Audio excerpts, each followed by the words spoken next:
we, the students of Assembly of God Church School, are presenting a skit titled Hearts and Hands.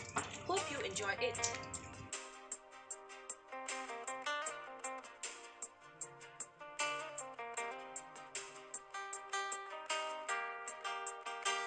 Pretty young lady, dressed in elegant clothes, is sitting in one of the coaches on the eastbound P&M Express at Denver.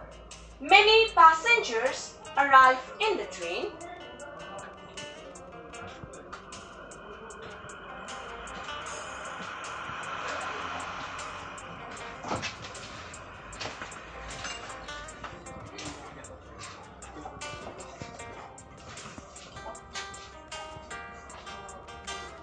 Among them are the two young men, handcuffed to each other, look here and there, and finding the only vacant seat facing the young women, sit down there.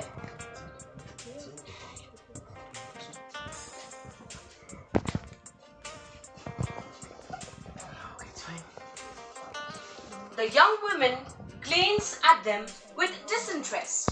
However, her lips turn into a bright smile. She holds out a great left hand and starts speaking to the younger man.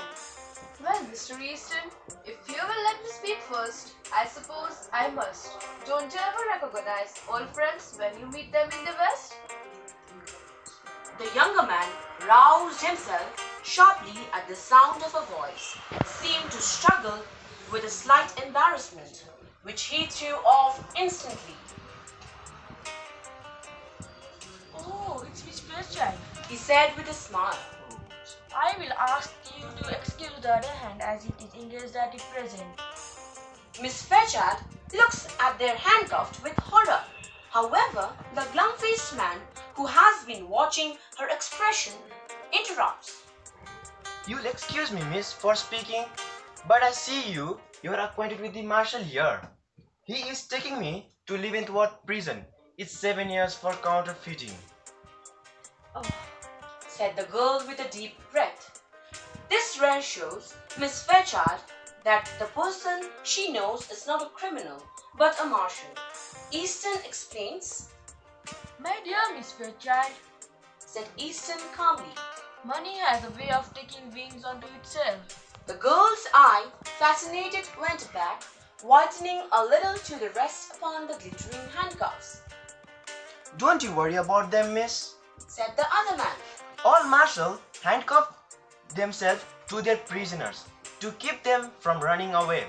Mr. Easton knows his business well. Will we meet it soon again in Washington? said the girl. Not soon, I think, said Easton. My butterfly days are over, I fear. I love the West. Since my father was ill, Mother went a whole week ago. She wanted to stay in Denver.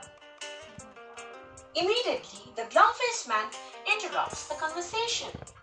I need a drink and I haven't smoked all day. Haven't you talked so long? Take me to the smoker now. Want you? I'm half dead for a pipe. Wanting him to get up and leave the place. Let's go. Duty calls, you know, Miss Fairchild. Both of them then said Goodbye, Miss Fairchild. goodbye to Miss Fairchild and go to the smoker room. Meanwhile, two passengers nearby overheard whole conversation, and the first one says, Marshall seems to be a good person. the second one agrees that. I agree that he is holding a high position at a young age. Immediately, the first speaker clarifies that No officer is handcuffed to a prisoner to his right hand. the whole situation becomes crystal clear to the viewers. It is not Easton but the glum-faced man who is the marshal. Miss Fairchild goes by the outward appearance and was unable to recognize the real marshal. The theme of the story, Hearts and Hands, is the appearance can be deceptive, and never judge a book by its cover. Thank you.